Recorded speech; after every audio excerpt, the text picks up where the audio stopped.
L'armée égyptienne n'a pas mené de grandes guerres depuis plus de 50 ans. C'est pourquoi elle s'est occupée à fabriquer des pâtes. Et ce n'est pas tout. Elle élève des poissons, embouteille de l'eau, presse de l'huile d'olive, fabrique du ciment et vole. Ils gèrent aussi des stations-service, construisent des autoroutes et possèdent des hôtels. En fait, si vous vivez au Caire, vous pouvez passer toute une journée à acheter des produits provenant d'entreprises appartenant à l'armée sans même vous en rendre compte. Tout cela semble positif. Alors, quel est le problème? Vous voyez, tout cela a commencé lorsque l'Égypte a signé un traité de paix avec Israël.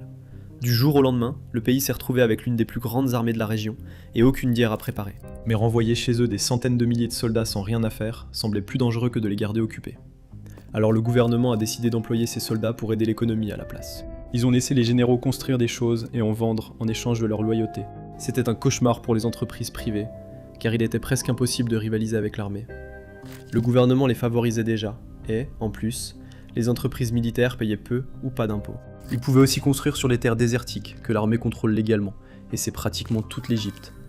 Même leur main-d'œuvre se renouvelait pratiquement d'elle-même, car chaque année, la conscription leur fournissait une nouvelle vague de jeunes hommes effectuant leur service obligatoire et travaillant sur les chaînes de production pour de l'argent de poche. Puis ce type est arrivé au pouvoir, lui-même ancien général, et les activités commerciales de l'armée ont littéralement explosé.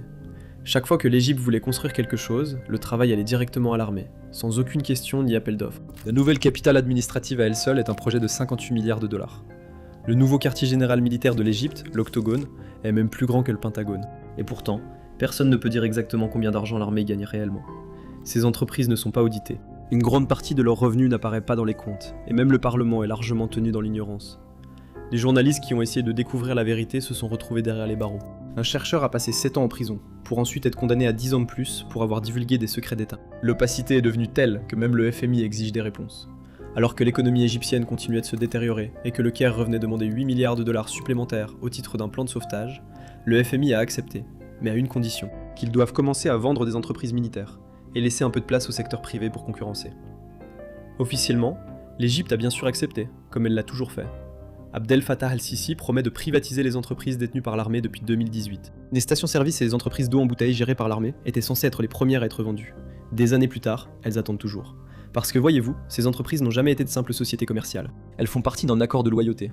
Elles permettent aux généraux égyptiens de rester riches, puissants et, surtout, loyaux. Si le gouvernement vend trop de cet empire, il se retrouve exactement là où il était en 1979. Si vous aimez les histoires militaires comme celle-ci, abonnez-vous ci-dessous.